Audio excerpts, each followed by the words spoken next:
The 2024 election cycle is underway with several that are announcing their candidacy for the presidency in recent months. And while it's too early to tell who's going to emerge as a frontrunner, one of the most important decisions that they're going to make is picking who their vice president is going to be.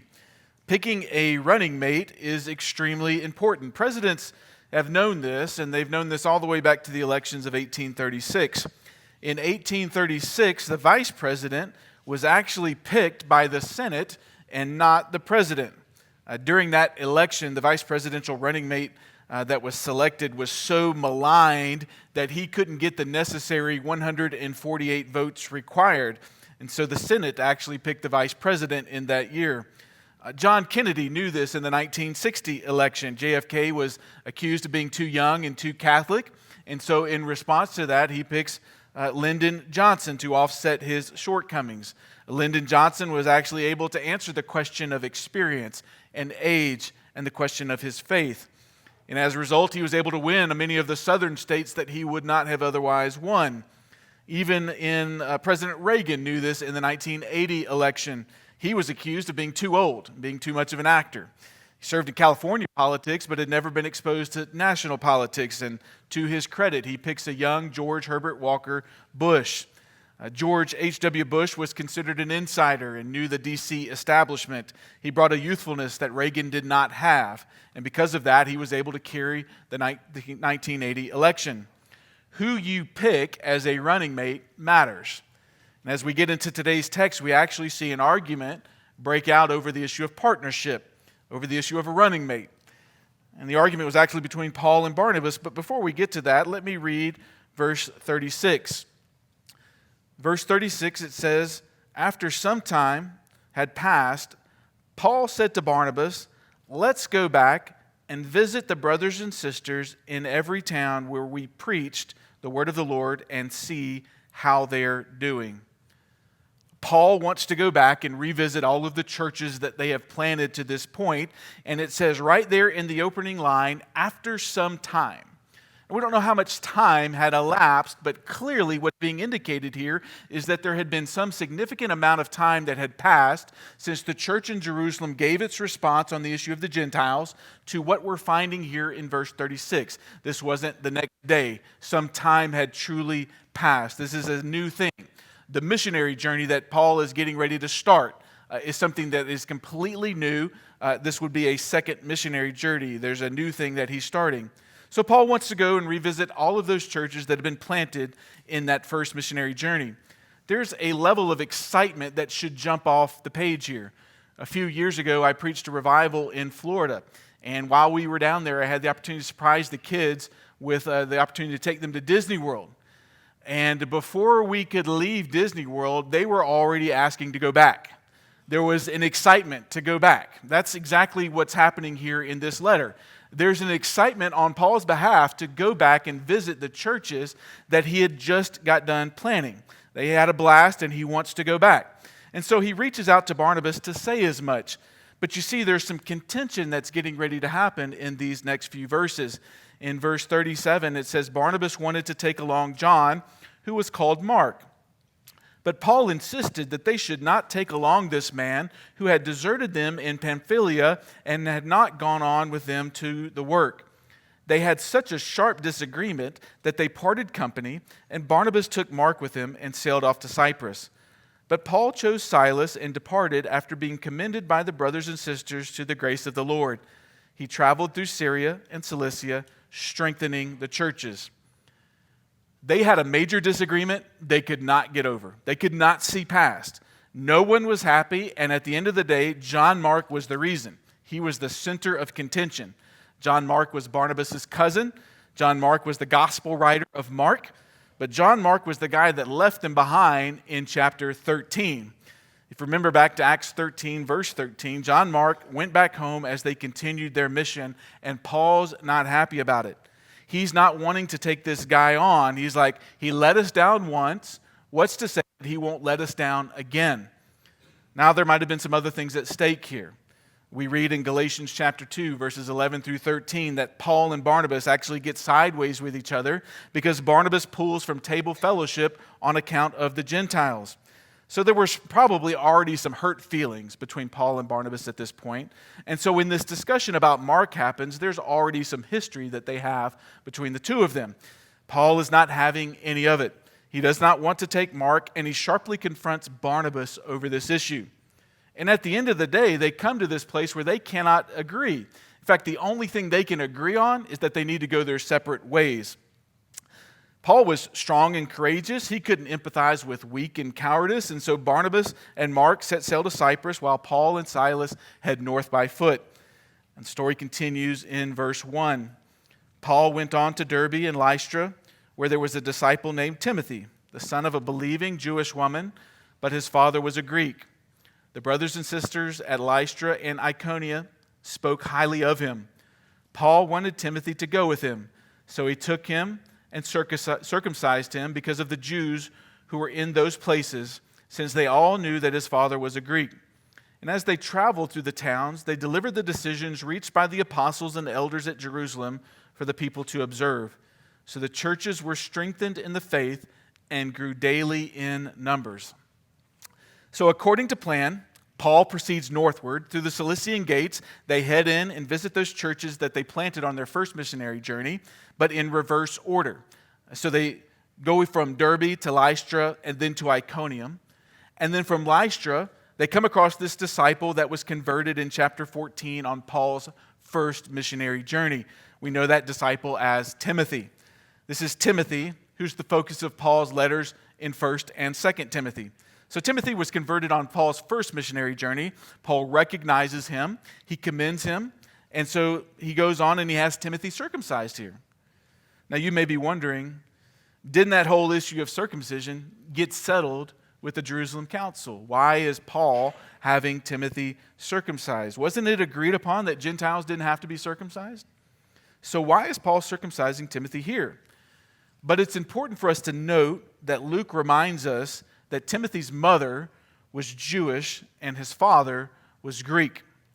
And that's important because in the Jewish tradition, if the marriage was from a Jewish woman to a non-Jewish husband, that was not considered a legal marriage. Therefore, the child's faith was reconciled through the mother. The child's lineage reconciled through the mother. And by that way of understanding, Timothy's religious and ethnic identity would have been Jewish because his mother was Jewish. So in effect, we have a Jew who's never been circumcised. Further, Paul knew they were going into some areas that were heavily populated by a Jewish presence, and he wanted to make sure that Timothy's lack of circumcision wasn't a stumbling block for the ministry that he would have there. In the same way that Gentiles weren't being asked to convert to Judaism in order to become Christians, the reverse is also true. Jews weren't asked to become Gentiles in order to become Christians. That's what Paul is getting at here. So the circumcision is both theological and it is missional. And ultimately, they accomplished what they set out to do. The churches were strengthened, they grew, they flourished, and they were more prepared than ever to carry on the mission that God had given them. Timothy's split heritage allowed him some advantages as well. He was able to walk in the Jewish synagogues and be received. He was able to operate in the Greco-Roman areas and be received. In God's providence, he had the ability to go both ways, as both half Jew and half Greek. Our seminaries, we've got 6 seminaries within our convention that partner together, and our seminaries do a great job of training young men and women to go off to be pastors and missionaries, and they come from all 50 states to study at one of these seminaries. And as much as they do a great job of preparing them to go out onto the mission field, some of the best missionaries that we ever trained were those who would come from a foreign country. They would come to Fort Worth, Texas. We would train them, we would teach them, and then we would send them back to their country. And part of that is that they can go places that my white face can't go. There's something to be said for an indigenous missionary who's trained and sent back into those places. Timothy had that advantage. He could walk into the synagogue, but he could also walk into the Gentile area, and in both ways he had a heritage in both worlds. Timothy was able to go places that many of his contemporaries could not, all because he had a Gentile father and a Jewish mother. Strong partnerships advance the mission. That's our main idea for this morning. Strong partnerships advance the mission. Our mission doesn't exist because of the partnerships. Our partnerships exist because of the mission. And our mission is to make disciples in Las Vegas who make King Jesus known in the world. That is the mission statement of this church. To make disciples here. That no matter where God sends them in their life, whether they go on a mission trip or whether God moves them away, that they go make King Jesus known in the place that God sends them to, their place of the world. I think about this idea of leadership. One of these days, I hope to stand on this stage as somebody who's graduated. But I might be in the 30th grade at this point. I'm trying to figure out what grade I'm in. There's a lot of schooling that I still have yet to do. But one of the studies of my schooling is to focus on pastoral leadership. And as I focus on pastoral leadership, I'm often trying to wrestle with this tension of what does leadership look like in the military versus the local church. I can say, as I've compared those leadership contexts, that they are very different. There's some similarities, but there's also some things that are very different. The military is an organization. The seminary is an organization. The church is an organism. And I can say after a couple of years of observation that if our military functioned like our churches, we would never win a war. We'd never win a war. But I can also say that if our churches function like the military, we would see people compliant but not converted. And we don't want shiny, happy people who just keep sweet and obey. We want to see people's hearts radically changed by Jesus. We want them to be saved. That's what we desire. So one of the things that was banged into my head in some of my early military training, officer training, was this concept of mission over Marines. Mission over Marines. Every good leader should take care of their Marines, but at the end of the day, getting the mission done trumps the Marines. Now, you may be asked to send them to their death by giving them an order, but the mission takes priority even over their welfare. But that mindset has absolutely no place in ministry. And shame on me or any pastor who builds a great institution at the expense of people. The people are the mission. We are in the people business. That's what we do. We want nice buildings. We want a well-ordered worship service, helpful programming and graphics and a following, but not at the expense of ministering to people. People are the mission. We can't allow one John Mark to hold us hostage to the point where the other 99 suffer, but sometimes God has called us to leave the 99 to go after the one. Our mission is people, and we want to accomplish that mission by forming great partnerships. So let me give you 4 principles this morning for partnering.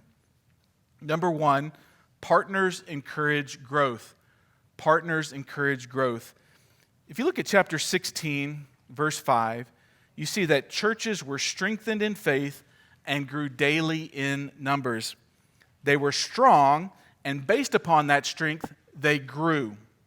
Strong partnerships, strong faith always equates to growth.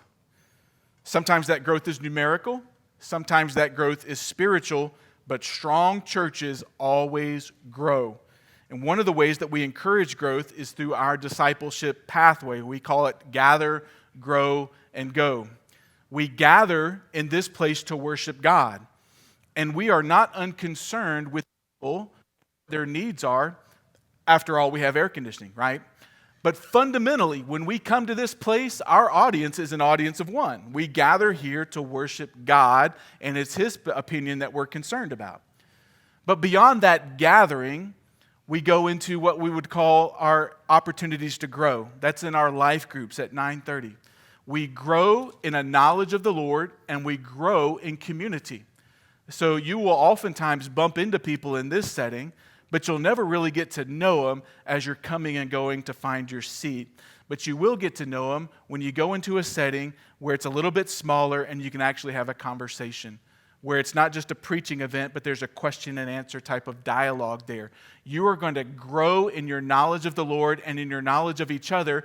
And frankly, we're not going to mine the deep truths of Scripture back there at 9:30. We've only got a few minutes. But what we are going to do is we're going to introduce you to people that you can do life with. And prayerfully, that's going to give you opportunities to go deeper.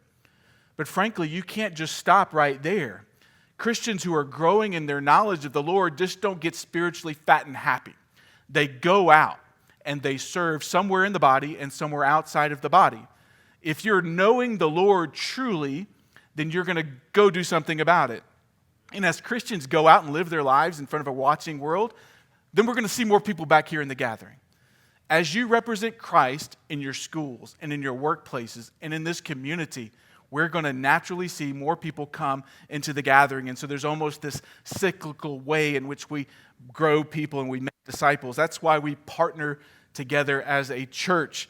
We're a whole bunch of individual Christians who come here on Sundays to worship and to gather and to grow together, and then ultimately to go in service to King Jesus. And so when we go in service to the Lord, we inevitably see more people here in the gathering. Strong partnerships always encourage growth. Secondly, partners are people. Partners are people. Sometimes we're prone to forgetting about the humanity of people. We live in a day and age where everything is expressed in a soundbite or a tweet. We make people out to be issues that are to be overcome instead of people that are made in God's image. Lest we forget that even those on the opposite side of an issue are still human beings for which Christ died. I mean, Paul had every reason to object to John Mark. To this point, John Mark had proven to be unreliable. Mark gets to chapter 13, verse 13. He sees the Taurus mountains in front of him, and he doesn't want any part of it. He turns around and goes home. And to that end, Paul got burned. Fool me once, shame on you. Fool me twice, shame on me. John Mark, you're not going to fool me twice. And so he didn't want to take him with him. It's good and right to tell some folks that if you can't be trusted with a little, you can't be trusted with much. So I don't blame Paul for his apprehension here. But Barnabas was not only John Mark's cousin, he's often noted as a consummate encourager as well. And so as a result, John Mark would go on to write the Gospel of Mark.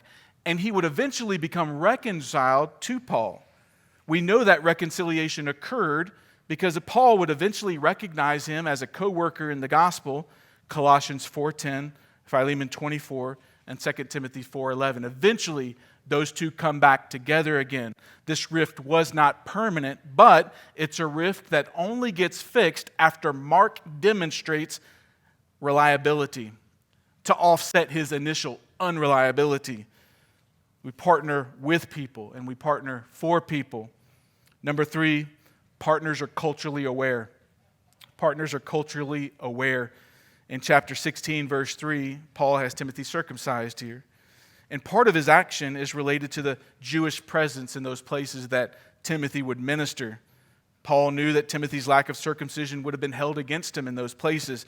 And so Paul makes it right by holding Timothy as a future leader to a higher standard. He removed the stumbling block that would have become an issue for him later in ministry. Paul was sensitive into the areas in which he ministered. Our program at the seminary was called Going the Second Mile. Essentially what we did was we tried to make sure that we went out and knocked on every door of every house within a 2-mile radius around the seminary. Students would go and pick 4 or 5 addresses and go out and do evangelism, knocking on those doors and telling others about Jesus. And we wanted to make sure that those within a certain distance of the seminary had been exposed to the gospel. After all, if we've got this huge seminary, one of the world's largest seminaries, and people immediately around us had never heard about Jesus, shame on us, right? So the idea was to go out and knock on these doors. One day I wanted to go participate in this little evangelism. And so what I did is I left my office and I started to walk across the street. And I was walking through a park. And as I'm walking through the park, it was almost like the Red Sea was parting. Everybody started going away. Like they were just, it was almost like I stunk or something like that. They were just going their own way. And I thought to myself, wow, what's going on here? I came to tell people about Jesus, but they're just going away from me. Well, we were in an area of town which was heavily Hispanic, right? And here I am marching across the street, and I've got, as our seminary required, me to wear a suit on. So I'm wearing a suit, tie, 100-degree heat, makes no sense at all. 100-degree heat, walking across the street, suit and tie. I've got my sunglasses on, and I came to realize that I look like a Secret Service agent. Nobody was going to stick around, right? And so I told myself from that point on, I needed to go put on a pair of blue jeans and look like Joe church member before I went out and tried to tell others about Jesus. I looked like somebody that was going to come arrest them. That's why they left me. So there's something to be said for being culturally sensitive to the people that you're going to go talk to. That does matter, and we see that evidenced here with even Paul. Finally, partners are equally yoked. Partners are equally yoked. 2 Corinthians 6:14 says, "Do not be yoked together with those who do not believe. For what partnership is there between righteousness and lawlessness? And what fellowship does light have with darkness?" As you partner, you want to be equally yoked with your other partner. You want to be pulling in the same direction. Think about that in the context of marriage. Marriage is challenging enough. Life is hard enough when you're pulling in the same direction, much less when you're pulling in different directions. So the biblical notion of being equally yoked applies within marriage, but it can also apply to so many other relationships as well. It can be a helpful guide to think about what that looks like in the idea of our convention of churches. We partner together with 47,000 other churches to make Jesus known. This next week when I go to that convention, we're going to find out if that partnership's going to stick or not. Church members must be equally yoked. Church leaders must be equally yoked. Staff must be equally yoked. Partnerships must be equally yoked. We want to have a common belief, a common goal, and a common methodology as we seek to make Jesus known. The church is not served when someone paddles in a different direction or doesn't paddle at all. Paul and Barnabas had a disagreement that they could not get over. And if you look closely, the Bible makes no judgment of the appropriateness of it or not. It doesn't say Paul was right. It doesn't say Barnabas was right. All it says is that the brothers in Antioch commended them to the Lord Jesus Christ as they left. You need to do ministry with folks that share your values and your beliefs. It's okay to have disagreements about ministry. It's okay to disagree with those that you do ministry with. It's okay to be passionate and loyal to your convictions, but it is not okay to weaken the church or the church's mission over the issue of disagreement. Although it's often attributed to Augustine, it was actually a 17th century German theologian named Rupertus Meldenius who coined the phrase, "In essentials unity, in non-essentials liberty, and in all things charity." Red and yellow, black and white, they are precious in His sight. If God wanted us all to be the same, He would have made us the same. Unity does not require uniformity, but it does require being equally yoked. Strong partnerships advance the mission. Thank you for joining us today. We're so glad that you're here. You know, I've grown so much as a Christian, but I've not arrived. I'm always looking to have people pour into my life. And so if you're a mature believer and you're looking for a place to drop roots and grow other disciples, right here at King's Church, we want to invite you to be a part of that. Thank you again for joining us, and we will see you next week.